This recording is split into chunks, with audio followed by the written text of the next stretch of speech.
Introducing the 3-part options course with Hans Albrecht. Get access for free by scanning this QR code or clicking on the link in the description.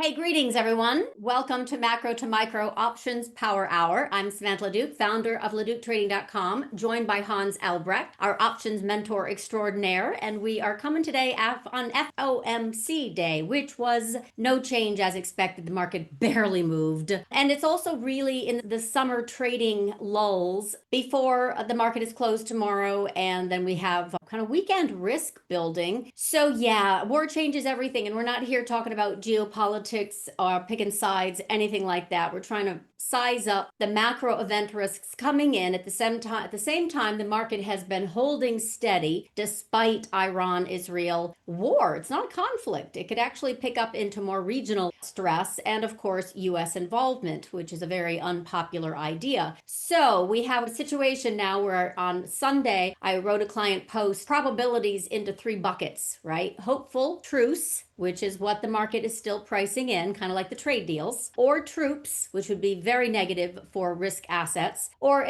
there is also a chance for a true regime change. I don't know about the Vegas odds for that. Pippa Malmgren is someone I respect very much on the political front, and her analysis is such that there is a really strong possibility for a regime change in Iran, which has held power for 46 years, who has threatened for 30 of them. So basically, we really don't have a clear view. Companies certainly don't know how to price this in. And I would not even call this climbing the wall of worry. It's more like trying to time an earthquake. We don't know when it's going to hit, how severe it would be, or if we just feel it in the distance or hear about it on TV. The point is, we really don't know how to time an escalation. And this could be a long, bloody summer, long story short. So we want to come together and kind of look at the market as we have it and try and position also for these hedges that right now the market has scooped up and bought, which is why we're really sticky around that SPX 5950 level. But one macro headline that is very damaging to market sentiment, and we can clear through that in a New York minute, and there's not a lot of support below. The other side of that is if we can get and stay above 6100, the market animal spirits will start to melt up and they start chasing whatever moves. So right now we run into resistance,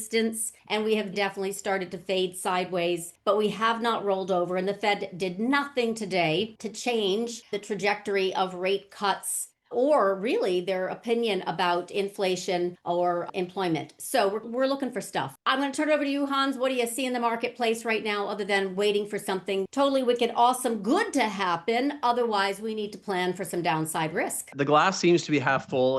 I guess it has been for a little while now. We seem to be gobbling up every kind of little pullback. So the Pavlovian dogs are in good form, just basically doing what they've been doing very well, which is buy the dip stupid, and they keep doing it. But the dip buyers aren't the stupid ones. So we've seen that retail has really pushed into this market over the past 6 or 7 weeks. And as I've been pointing out, as you and I have been talking about, there have been the smart money, the institutional money, the hedge fund money. They've been really caught wrong-footed. So we've seen that actually start to come back in now. So the sort of tailwinds from a flow perspective, at least from what I'm seeing, are running out a little bit from the flow perspective, right? So I still like some other things that I'm seeing. In terms of the catch-up trade, I thought it might take us to maybe 6,100, and we didn't quite get there. We didn't get too far from it, but we've had this money move back in. We're seeing some of the net and gross leverage numbers actually getting quite high again. So I don't know if that's just basically they don't want to be caught flat-footed as the market continues to push upwards, and maybe they're seeing some of this sort of AI tailwind in terms of at least narrative, right? We don't know how this is going to work out over the next couple of years and who's going to be disrupted and how it's going to impact jobs, et cetera. But for the time being, I think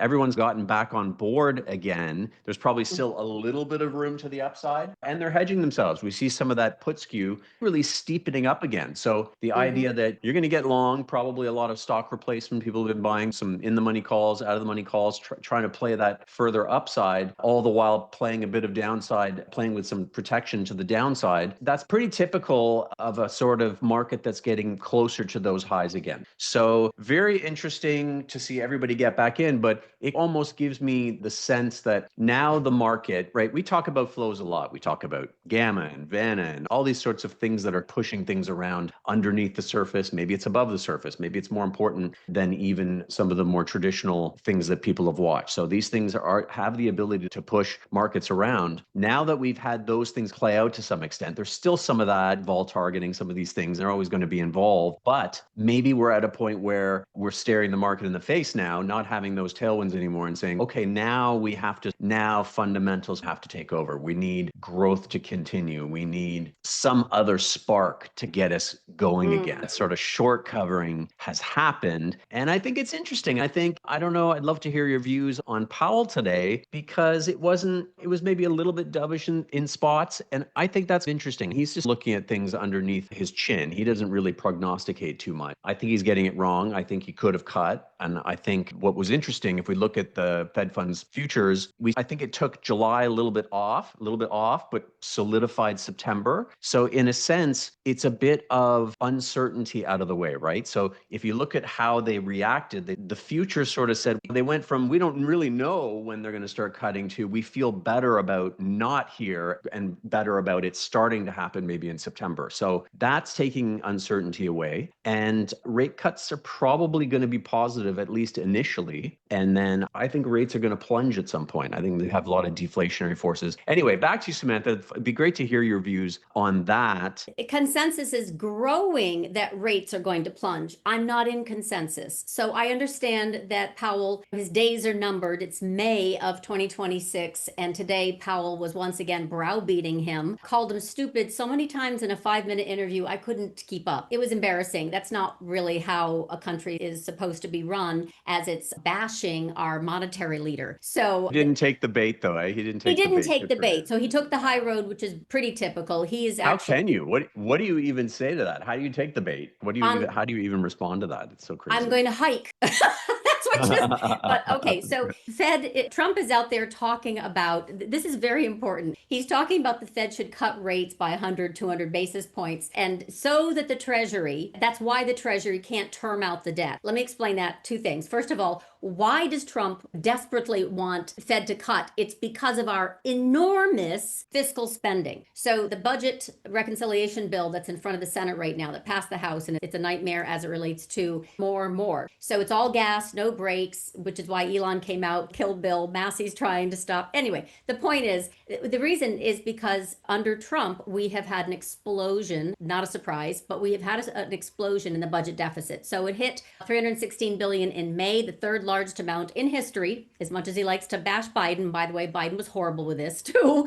And in the first 8 months of the fiscal year of 2025, the cumulative deficit stands at 1.36 trillion, the second largest on record outside the pandemic. So why do I emphasize this? Because we have these rates which create debt interest servicing on that rising debt. So instead of bonds catching a bid because we've got fiscal restraint, fiscal restructuring, stop spending at the congressional level, or cut spending, we don't, right? Bonds really can't catch a bid. And I mean, they have every opportunity to catch a bid right now. We have not conflict vibes, we got war vibes, and the serious kind. Regional that can turn into global. We have SLR relief, which is fancy terms for letting bank balance sheets, big ones, absorb more treasury holdings. But they're going to buy the short duration, not longer duration. So that doesn't really solve the problem. At least in the short term, all it does is help Besant fund this fiscal spending, because that's his job. And the other thing is, they're talking about this oxymoronic act that just passed called the Genius Act. That is also a way to stuff bonds into these vehicles.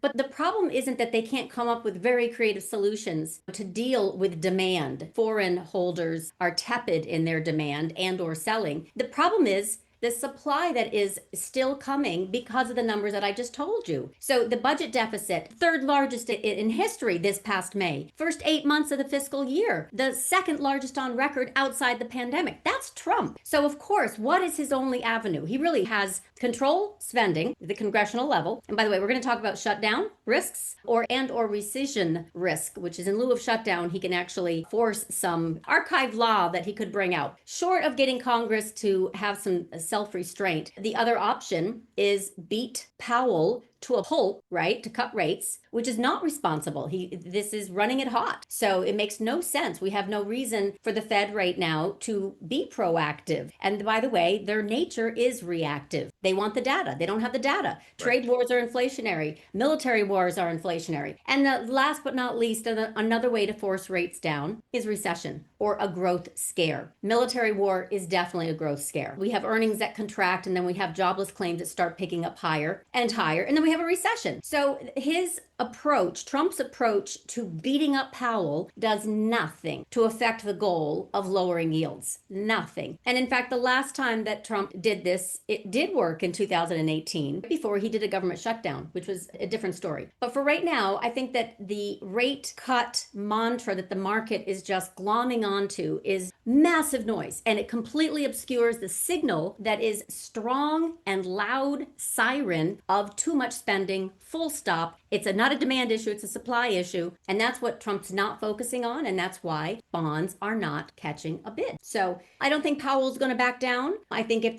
we get through the trade wars and the military escalation this summer, if miraculously we do, for example, regime change, which I see your comment, by the way, in Q&A, which is an excellent one, saying if there is a regime change, the markets would be very excited. But the entire region becomes under the control of the US, which I don't think is the benefit, which would not be to the benefit of Russia, OPEC also, by the way, but especially Russia and China, and especially China. So China imports, they're the majority buyer, they're the number one buyer, period, of oil from Iran, and not through the Straits of Hormuz, by the way. They just completed a major railroad from Iran to China that cuts down the time of getting their oil in half. So they're not so dependent on that strait either. So China would definitely not want this to happen. There's no question. So now you have major powers, Russia and China, saying, we don't want a regime change. And by the way, China gets oil at a discount of at least 20%, probably 30%. So there's no way this is high probability, but it is still a probability. And the market likes this idea. It loves to be lied to, number one. Number two, it's very hopeful. And number three, we do have 80% of the time markets go up, 20% they fall. And this is the one thing, it's hard to plan for escalation, but I think it's irresponsible if we don't. Those who have portfolios that need to be protected, I think it's irresponsible not to protect. But I don't know how high the chances are for regime change because of the points that you're absolutely making in your comment section. Yeah, you're right. That is a developing story there. Russia seemed to abandon Iran to some small extent, but they don't want that region controlled. So we'll see how that turns out. I'm not sure what China's going to do. Aid Pakistan to support Iran. They're divvying up the sides. It's not a good place to be. So even though a lot of folks are really trusting Trump to bring about a truce, there's not a real strong precedent for this kind of stuff. This isn't like last April when Israel bombed the Iranian embassy in Syria. The market got a little scared. Oil jumped from 80 to 87, but it was at a higher rate. This time we were down in 62 and we spiked higher into 77. So we had a bigger response. Last time it lasted about 17 days. The market pulled back 7%. Very doable. It was a very soft and gentle pullback, right? It was nothing like the tariff announcement February to April. Bonds fell with stocks. That happened last time. It's also less so right now. Gold, of course, but gold's already a trend trade. Gold's already a macro trade. Gold is already being used by China and Iran to settle payments and avoid the petrodollar and the dollar. So personally, I have no idea what the Vegas odds are for a true regime change. I guess it would be good. Giving me your thoughts that you would love to see a regime change initiated by the people of Iran. I completely oppose what is happening right now. But how is that going to really play out with China and Russia? And the answer is not well. Yeah, you want to see it. I think everybody thinks it's a great idea. How difficult is that going to be to implement? But like you say, the market likes to be lied to. It certainly likes to look at things with a glass half full sort of approach, and it feels that this is all maybe leading to some lasting peace in a way. Can war lead to peace? Of course it can, if it turns out the way that it hopes that it turns out. You mean if they dismantle and really Yeah, so that's the other thing, right? The might of our mighty Air Force and the mobs, the MOBs that can crush this 90-meter bunker. This is all military tactics that I am absolutely not well versed in. I'm just talking economically speaking about the Strait of Hormuz and the engagement of China as it relates to the chances of a regime change. And then, of course, troops on the ground or escalation with U.S. military already supporting Israel. There's no question about it. And the first victim of war is always the truth. So the truth is we're absolutely actively supporting. And Massey, Representative Massey, is trying to get Congress to stop it. But Trump and Netanyahu both do not ask for permission or forgiveness. And by the way, the Netanyahu government just a week and a half ago, was crumbling. And then all of a sudden, after 30 years of posturing and threatening, he goes and initiates an attack on Iran as his government is crumbling. This is just history rhymes. This has happened a lot of times in the US as well, by the way. So anyway, we're going to have to see how this plays out. But big picture, even though the market's not moving, it's like Greek statue. It's watching. It's like, when do we move? Everyone thinks they can go to the exit door all at the same time. There aren't any other strong themes right now because everyone's transfixed with this. But I got to tell you, there's some other things coming up. We've had no trade deals, and everybody ignores that. We've absolutely had no resolution on the tax cuts and or debt ceiling raise. That's coming due. August, run out of money kind of thing. Tariffs deployed in mid-July might get pushed out. Mid-August for China, by the way, that might get pushed out. The bigger issue is we really do not have a deal in this reconciliation bill, and it would not surprise me one bit if Trump does go for a government shutdown and or rescission, which is basically he takes over the spending. So he has some ways to wiggle in there, wiggle and weasel and get his way. So I think we have the backdrop of summer. Right now, the distraction is the war, and it's a really important one. But don't take your eyes off that bill, and don't take your eyes off the what they're doing, not just what they're saying. Yeah, more to come on that. And I agree. It is bonds So have how to had every protect. bonds have had every reason to run, and they just can't. TLT just can't get out of its own way. And that's something to definitely notice. Because if you do think that I think that rates at some point will start to come down, and this could be an interesting trade, right? There's some things to sort out here, but I think it could be a very interesting trade in terms of a long bond trade. Maybe at some point with the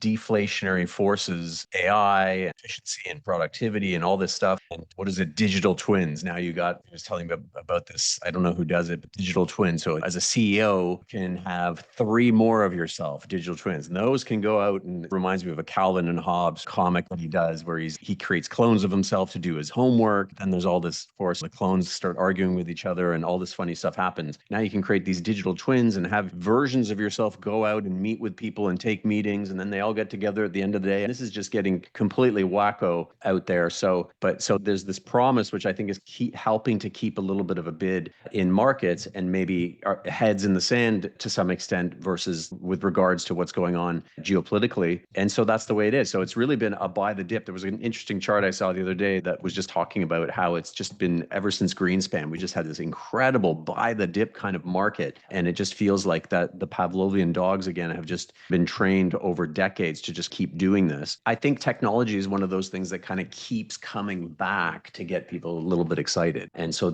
I think this is an interesting spot. And if you look at sort of the way that this is expanding, there was some graphic that I saw where you can see there's quite a bit of room for this bubble to expand into. So I think that's helping to keep things just a little bit in there. This hope that things are going to work out for everybody in the economy, which they aren't, but profit margins, things like that. Goldman saying they can do all this stuff. They can do all this stuff with AI and AI agents. This is the hope and it's the hype, but they still have to make this transaction. Yeah. So for example, we've talked about this ASTS stock for several weeks now, right? This was a recommended trend long play back in February, and it took off and rose, I don't know, 90, 95% in June already. Now everybody's paying attention to it. The fact is, it's now got a $9 billion valuation with 500 million in revenues. It's not about valuations in this market. So it's going to take some time to grow into its shoes, but everyone gets very excited about this way too freaking early. So then it comes back down hard, and then it has to base. And again, that's a fundamental play. But the point is it catches on and everybody goes berserk, like with the AI build out, which has, of course, legs, but making it this bastion of balance sheet heroes that you talk about, where everybody, by the way, is benefiting if you're in a very small ecosystem of stocks within the Mag 7 or extended, right? There's Oracle, there's Avgo. If you really look at the wider economy, it's not participating. So there's still going to be this deregulation banner that they wave that we still haven't seen yet,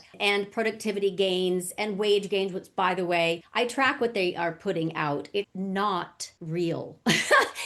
There's a lot of sentiment that they're trying to build up, that they're helping the common man, so to speak. The reality is it's really got a long way to go because of income inequality. So there's nothing that's going to be solved overnight or even during Trump's term, and war is not going to help it. So in answer to your question, Savannah, about thoughts on the idea of higher rates are actually inflationary because the government is the biggest borrower in the room now and doesn't slow their spending at all. Higher rates definitely make that more expensive. Term premium rises, which is why no one wants the long end. The Gundlachs, the Diamond, it talks about it. Dalio talks about it. Druckenmiller, they're all short the long end. They're only buying the front because it's not sustainable. We've just gotten to the kind of a tipping point where they're just basically saying you can't just keep printing, and inflation will come in. It will not come down except in a deflation impulse like a recession. And that's what they're ultimately going to have to do to get rates lower. And of course, get rid of Powell and make a very dovish Fed head. But that's not until next year. But they're already pricing that in a full year in advance. So in the meantime, we have, I think at the end of the year, which is to answer your question, nothing's changed. I'm still bearish. Yeah. I think it's going to surprise, actually. So we've had a nice little bump in TLT just the past few weeks, which was actually a tactical long with a bull risk reversal that worked really well. But big picture, I'm still bearish. I see the 10-year, 2-year yield curve moving up to 90 basis points. And I've talked about that since December. And then Paul Tudor Jones was on last week saying he sees it at 100. And the interviewer said, but it's not doing that right now. It's been flat for months, but it will steepen. So I'm in that. That's exactly what I see. So into the end of the year, long story short, Q3 multiples will start to contract. Employment will start to rise. That bear steepening will make its debut again and be a headwind for equities. But then they're going to start pricing in removal of Powell. And then you could really get a bond trade going once we get that 10-year, 2-year yield curve at 90 basis points, in my humble opinion. Until then, they're just tactical trades. And you got tons of them. You do really well to navigate in there. You're not looking for a 4-year trade for bonds, or you're not clipping coupons. So you don't care. You're following a lot of the narrative and sentiment that we're going to have lower yields by come hell or high water, because that's what Besant and Trump want. I don't think so.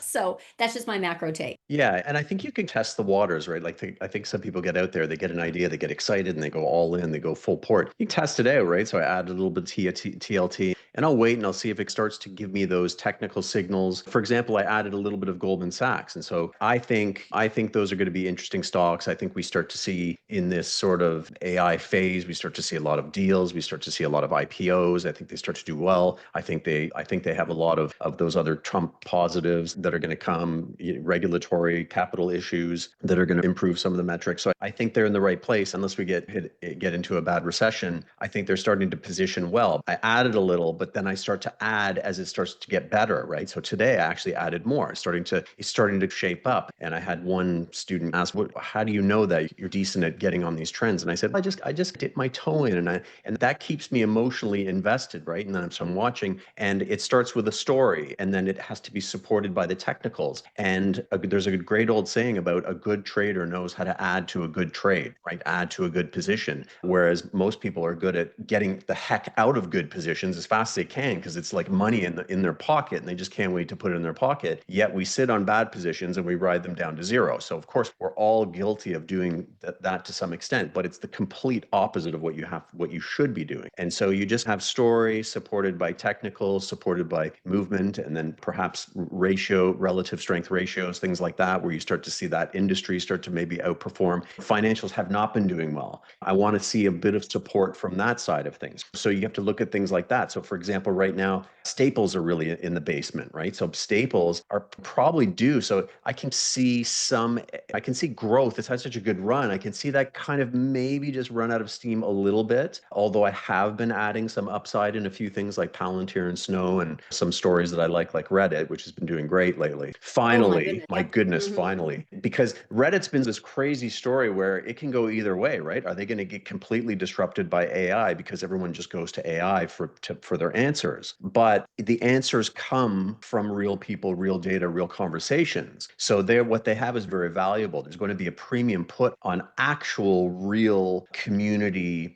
data. And so, but if nobody goes to the community anymore and just gets their answers elsewhere, it's like this sort of circular kind of issue. So some things like that have to work their way through various models that are out there. They came out with a couple of interesting AI type products this week. So I know that you're still tactically long. What do you have for protection? Since every war changes everything is the title of this. And I did a Sunday post with truce, or true regime change. And what are the probabilities of both, and how will the market likely react depending, and how this could also just drag out and be a long bloody summer, et cetera, et cetera. So the market right now is not pricing it in, but it's irresponsible not to protect because of escalation. And even though we don't have a lot of recent history, like I said, last time we pulled back 7%, both stocks and bonds, it's oil. It's very focused on oil this time. Gold has already been in play. Gold actually is getting pretty extended. So if we were to have some de-escalation, gold and oil would be the first casualties, if you will. But still, gold is extremely bid for all kinds of other macro reasons. And the options have really been trending up in most of those asset classes. So gold options getting very expensive. When we say options, like maybe I'll just say vol. And of course, rates pretty under control. Equity has curled up again as well, which is as expected with the geopolitical issue here. Oil, bananas. The upside call skew has just gone bananas. So people really have gotten excited. I think there was maybe this, and I'm bearish too, just like you in general. Maybe tactically it's going to do something interesting. I think there's going to be a fantastic play. I think maybe a nice big fat downside fly because that option premium is just really expensive. So playing the downside with oil, I think the downside could come with a compression of implied volatility, right? Because it's a panicky type thing in this particular scenario. So yes. So if it comes down, it'll be business as usual, and we should see option pricing compress. So you want to make sure you have the right kind of strategy, not just buy some downside puts because they're probably going to get crushed from a. And I still see 80. So I'm very bearish big picture oil. You know this, but I'm talking about in this particular event-driven risk premium that's going into the price of oil. And then I did all my intermarket on Monday, right? Or this weekend, and presented it to clients. I still see some viable energy duration long until we probably get about crude 80. I do not see 130 like Morgan. I do not see 300 or 400 or whatever Iran threatened in one of their videos. But the point is, I definitely see 80. And you're right, it will be just an IV crush. But for right, and typically these are events, by the way, to sell oil is on escalation, a drone hitting a ship. These are many events have shown this is a great time to short it, but we're not through this event. We're just starting this event. So I don't think it's quite done yet. Yeah, I probably got it a bit wrong because I thought, not that I put an oil trade on, but I thought this was going to probably resolve a little faster than it has, and it has not resolved. So there's still quite a bit of back and forth happening here, and maybe even more escalation. So this is going to go on for a while. So I wouldn't stick your neck out too much at this point. Certainly not. I do like Valero though. I like the refiners. We've been talking about those in the trading room for a few weeks when Valero was extremely overshot to 100, and then it bounced off a 400 week, a good $25-$30, and now it's pushing 140. I can see it rising. This has a lot more to do also with refinery capacity. Marathon had a big fire over the weekend that represents about 600,000 barrels a day. So we definitely have refiners that were grossly oversold. Now you've got the underlying moving higher, the crack spread, and then of course supply issues related to the fire. That's more kind of a sector within a sector, and that's definitely long, and it has some good legs on it, I think, for the summer. PBF is broken, but it'll even come up off the ground. Marathon itself. So there are plays that are long right now, and you could also do maybe your oil short, but I don't think oil short, it's not ready for me. I really timed Yeah. that escalation on from 62 into 73 with an overshoot to 75, 65. It hit 77, 60 and then dropped back down. I think it's going to stay here for a while, move higher before it rolls over this summer. Yep. We'll Yep. You see. got to be patient. Hurry up and wait with some of those trades. You can start to dip your toe in a little bit, but if it's an option trade, you need to get the timing a little bit better than you do if you're using a different kind of structure. So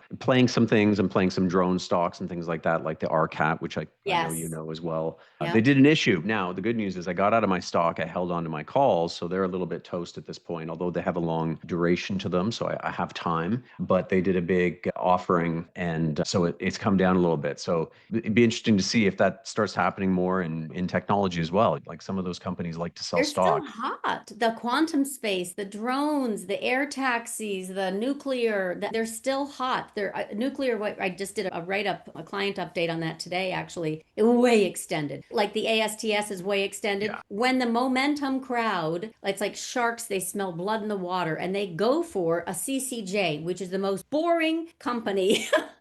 And I'm just literally looking at that chart, Samantha. That's funny you mention it. And it's up 11 URA is up 11 consecutive weeks. No, it's not going to stay there. Yeah. But that's what I mean by a lot of stuff is extended right now as the markets reach resistance, as volatility, I think, is going to base in July and come back up in August. I'm bearish into the latter part of the year. I'd love to be proven wrong. I'd love to see smooth sailing in trade deals and Middle East conflict de-escalation. And of course, whatever the heck they're going to do with this reconciliation bill, which I think still from a responsibility standpoint, it's damned if we do and damned if we don't. If it doesn't pass, we're going to have instant recession. Instant. This is another thing that we're not talking about. It's not whether you're for or against these tax cuts that Trump is wanting to extend. It's that if they do not pass, we will be in instant tax hike territory. And most people don't think there'll be any hiccup in getting this thing pushed through, but there are some hiccups. This was supposed to be done by Memorial Day. Then it's supposed to be done by July 4th. It won't be done by July 4th. So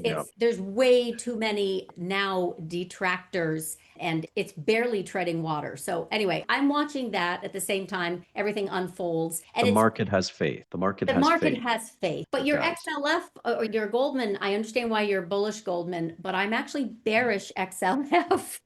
Yeah. I know that we always have but different time frames though, right? So, and you're navigating actively. Big picture, I don't think this Treasury using banks to fund the deficit spending and the SLR solution is going to work out quite like it wants because of higher rates. I'm dead wrong if rates do fall. It's a complete tailwind for banks. But since I'm so entrenched in this thesis and I haven't been proven wrong yet, I'm going with it. And to answer your question, Savannah, or I should say in answer a comment to your question, when you talked about government interest rates, inflationary, half of credit issued in the past 12 months comes from US Treasuries. That's crowding out. That's not the economy lending and expanding. So it's one thing we're used to nominal GDP growth because of government largesse. A lot of reasons why stocks have done so well, especially since COVID and 2023, 2024 NASDAQ and the proxies and the Bitcoin and all that. But it comes home to roost when we have a new administration that doesn't want to play that game anymore. So now the consequence, and this is Apollo, by the way, who had that stat, about 50% of credit issued in the past 12 months is US Treasuries. And that's not sustainable. So to answer your question, yes, it's inflationary. Long story short, higher yields will continue to put a backdrop against fiscal everything. Fiscal gas is still going to keep the animal spirits working until we get a fundamental breakdown. And it isn't just the auction, it's more like unemployment rising and bills not passing and macro event risk from a bad earnings season. And it's, oh my gosh, maybe we're really not going to have this AI windfall like we have already pulled forward, that kind of stuff. And they're optimistic, right? If you look at any earnings sentiment sort of charts based on analyst upgrades versus downgrades, things like that. So they're starting to get excited again, right? So we're going to set ourselves up for a bit of disappointment into earnings that may not be as strong, right? So I don't don't know if the pull forward is going to finally get reflected a little bit in that. So the fact that they're really upgrading into a period that may start to see some of the pull forward evaporation, possibly, that's gonna put a lot of pressure on stocks during earnings season. So I don't expect to see anything too bad from MAG. I think that's the story, is that MAG has pulled us out of the abyss. And so at this point, because of the flow stuff that I was mentioning earlier, I think the structural part of the game has played out to a large extent.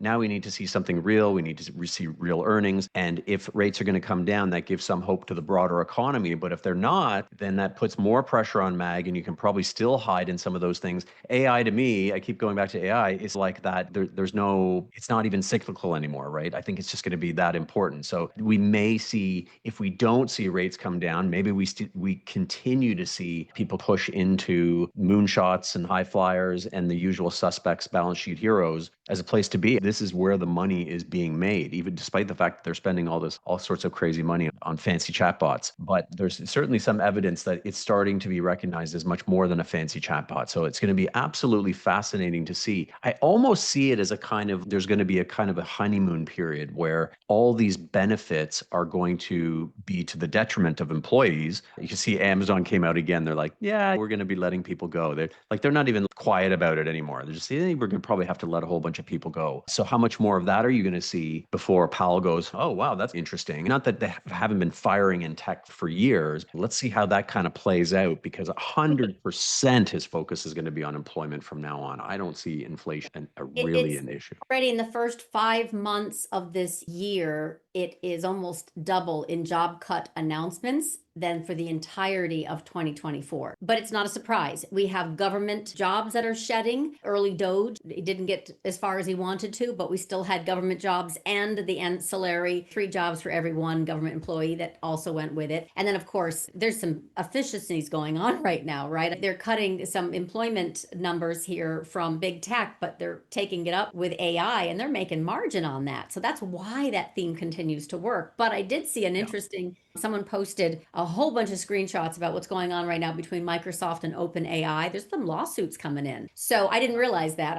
I was laser focused on Microsoft as the strongest stock in the Mag 7 right now. Yes, Oracle came in and wowed with earnings, but I'm talking about of the real big heavyweights. This would actually ding them a little bit. And they're a sentiment tell. So if Microsoft comes on down, post its earnings with a massive gap and a continuation, it hasn't faded at all. It's been a phenomenal bid since earnings. But if it was to get dinged, the market would absolutely feel that. So if the general goes down, others will follow. They seem to be ignoring Apple, that right now is gasping for air, but of course it's Apple, it can always come back. But I would say eyes on Microsoft as a good tell of strength or weakness in the tech system. Yeah, the VIX on Microsoft is like 0. It just does nothing but tick up. I look at that chart. There's maybe like over the last few weeks, there's maybe like a handful of days that red bars. I mean, it's just very solid. That figures into this sort of sense that that there's not much going on out there. I think if you look below the surface of some of these sort of heavily weighted names, there is stuff going on, right? There's some shifts going on. And so there's no question that people are hiding in these stocks for good reason. This is where the money always is. They always doubt it. Every single year they doubt it, but it's been the same sort of routine over and over again for 10 years to these companies that are doing well. So it's always, for me, you mentioned the uranium earlier. I think it has a little bit of a tailwind. It's gotten crazy, right? CCJ's doubled from the recent bottom. So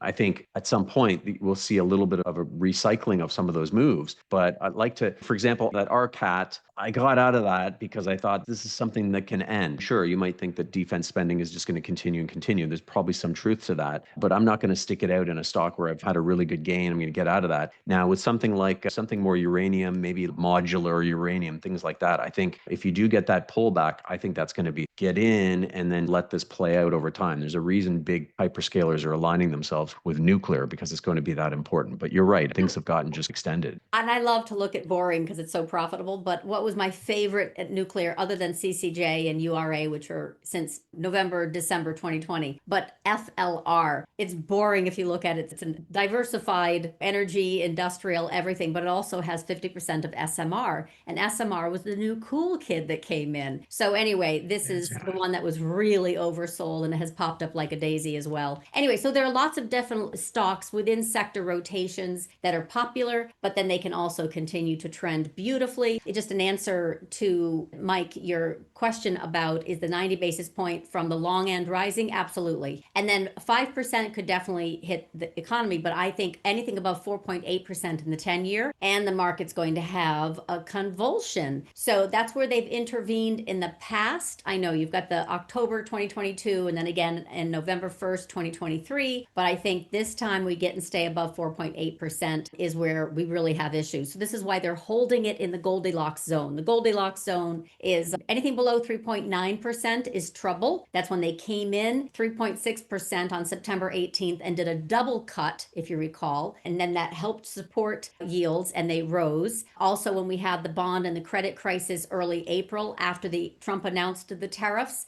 same thing, the 10-year spiked higher from 3.9% into 4.5% in 4 days and a few hours. As long as we're above 3.9 and below 4.8, and then there's even above that, there's like the middle band, stocks continue to move higher. They can absorb it. We get back above 4.8%. They absolutely cannot. I'm stuck on that.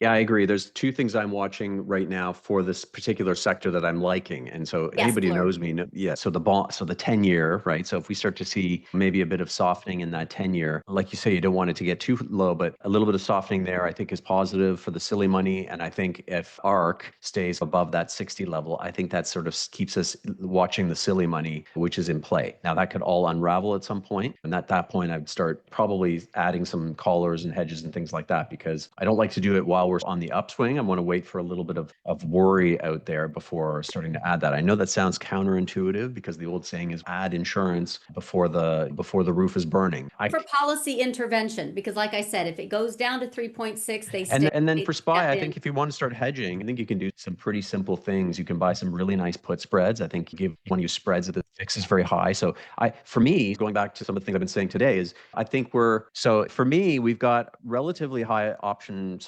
prices across the board on most things, and certainly on the broader market. I think you take advantage of that. I think this is where you can do some sort of harvesting strategies, maybe add some covered calls, things like that, which I don't like to do if I see flows really lopsided. But right now, I think it's something you can do. So I took one off today on Nebbia. So I talked about this stock last week. Yeah. It's that poor man's core weave. And I just saw that it had a good run and I just hammered out some calls. And so it sat around and I harvested maybe, I don't know, 70% of what I took in. So just getting in there, but not on names like on Reddit. I haven't been selling anything because I feel like there has been more upside, but now we've gotten a $20-$25 run. So along the lines of the poor man's covered call that we were talking about, I like to get into that position, but not sell calls right away. You just get in and let it play out, let your thesis play out, and then start adding a little bit when the math makes sense, as we talked about that time. So let it breathe, right? That was the old saying on the trading floor, is like, let it breathe. Let the stock breathe. If you really believe in it, don't get in your own way. So let it unfold. But I think this is a market where we're going to probably struggle a little bit. We're going into the summer. I'm still a fan of some areas of AI. But we could get some false breakouts, right? Because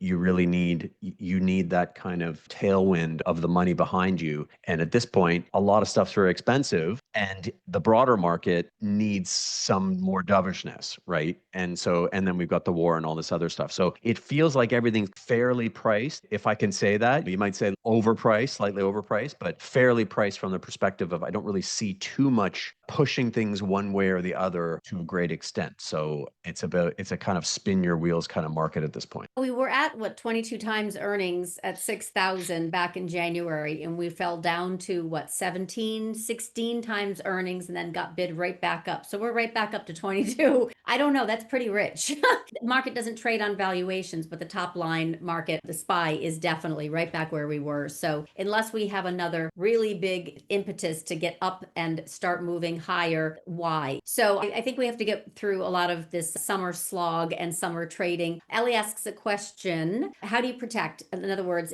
I know you have specific VIX structures that you do when you see it's time, you get nervous again. You also have particular issues that you put collars on, you sell calls, you buy puts around a core position. But most of the stuff you really just let run because you've added time. Yeah. Are you doing, you used to be from market maker to portfolio hedger, large funds, and oftentimes hedges only cost money. So I think, Ellie, what we do, I obviously run a live trading room, so I'm timing market directional moves and I'm looking at selling under the surface. Nope, not yet. Nope, not yet. So stay with the trend. Once I start to see selling underneath the surface and breadth breakdown, then I get very defensive. Right now, it's a very unique situation. War escalation is like trying to time an earthquake. We don't know when it's going to trigger, if at all. So it's a whole new ballgame as it relates to portfolio protection. But I think her question is buying puts is not very effective because of the theta decay, especially not near duration. How would you answer her question Well, for protection? yeah, and so I ran a couple of black swan funds, and really, I often tell this story, which is, I think this is important for people to hear, is that in 2022, if you look, there's an index by the CBOE that basically buys monthly downside puts. And so by the end of 2022, which was a pretty bad year, I'll give you one guess as to whether the the version of the long market owning the puts less poorly than the S&P, and the answer is no, it did not. It actually did worse than the S&P. So can you imagine a fund that owns 30-day puts and just keeps rolling and rolling actually doing worse? The S&P was down 18 something, and this more than that, and you're going, wow, okay, nice put protect fund. And the problem is you really pay up. Number one, you're paying up for this implied volatility, and the market usually doesn't realize that volatility. It doesn't usually move down as quickly as the options price. And that's why oftentimes that downside is actually the best place to monetize, make money, harvest those downside premiums, as opposed to cover calls, which just are very supply. We talked about this, Samantha. They're very supply driven, whereas the downside is demand driven. So what do you want to take advantage of? You want to take advantage of the demand driven side. And so long story short is I would, depending on where we were, where the VIX was, I would often just in lower price environment, maybe 17 is the new 14 for VIX at the moment, given this new administration, given the fact that we're not really making too many friends around the world, and there's all this sort of saber rattling. I'm not saying the VIX can't get back down there, but maybe this is a new sort of environment of just a generally higher volatility regime, and that can happen, right? Look at 2010 to 2020 was just like zero volatility, just different. QE, stimulus, nothing but Fed puts left and center, and guess what? You get a VIX under 10, which we had for a bit. This is a new environment, right? Put that out of your memory. Yeah, hard to predict as well. And the yen carry trade unwind from last July into that August 5th low where VIX hit 65 decimated some vol control funds. So the compliance is a lot different now.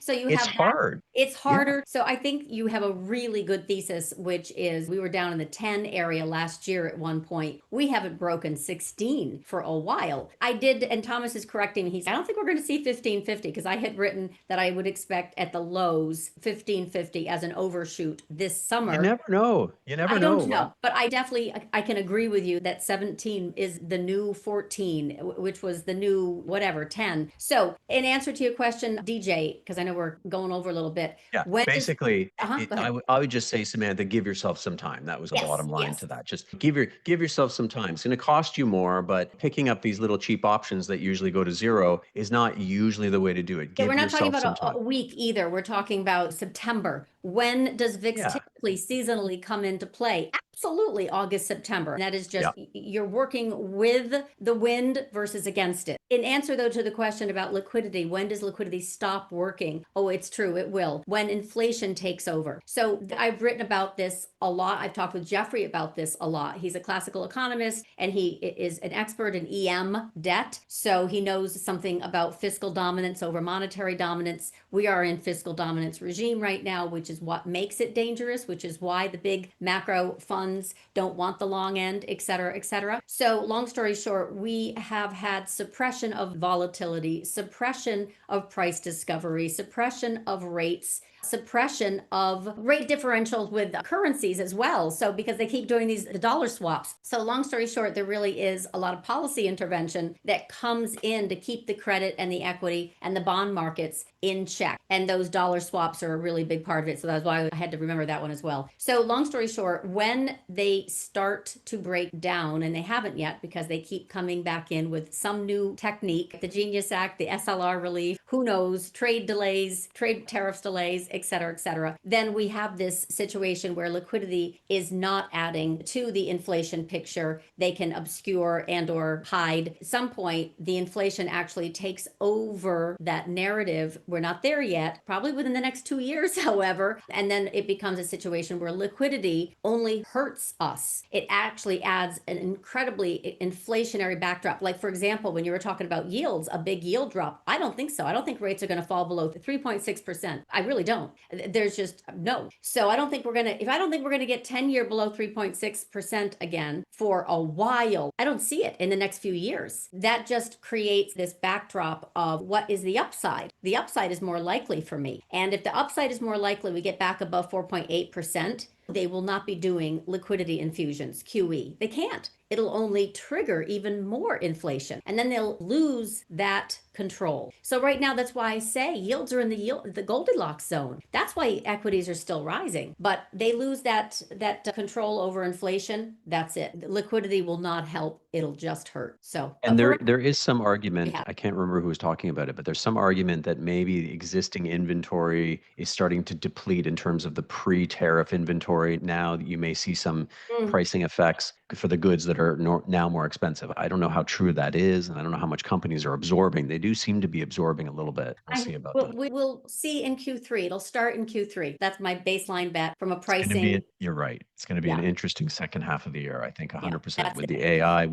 everything is going to be fascinating. So protect now for the end of the year is not a bad idea, but for right now, tactically above 6,100, we can have a little melt up into meltdown. Otherwise, protect. This is no joke. War changes everything. Yeah, and I would say for whoever was asking about a put spread, they price nicely. You can go out and get like an AUK. Take the SPY, for example. You can grab a SPY 580, 540 put spread for about $8. That's tough to beat. So 585. August, Let's monthly? say, no, October, if you go into it, which is kind of get you into scary first half of October's weird, right? It's first half is scary, but then second half can be the opposite. So on like a $45 put spread for maybe $7 or $8. So I like that as well. Unless your forecast is for an all-out crash, then you don't want to sell that out of the money put. You just want to have that full convexity. The convexity is the ability to turn your $16 into $200, so or $150. But in the meantime, the way most fund managers do it is they like using the spreads because they think things can go down, but they don't think things are necessarily going to collapse. It's a good way to start putting your toe in. Then you can obviously press with more conviction. And I think we'll have an opportunity to do that in the coming weeks. But next week, I'm on vacation. No macro to micro power hour. The following week, we'll get together if you're around, Hans, on the day before 4th of July. We'll wish everyone a great weekend, safe weekend, happy summer, basically. And we'll touch base in 2 weeks. Bye. Thanks, everyone. Be safe. Bye. Thanks, Samantha. Bye-bye. Subscribe to LaDuc Trading YouTube channel for more macro to micro options power hour and other content.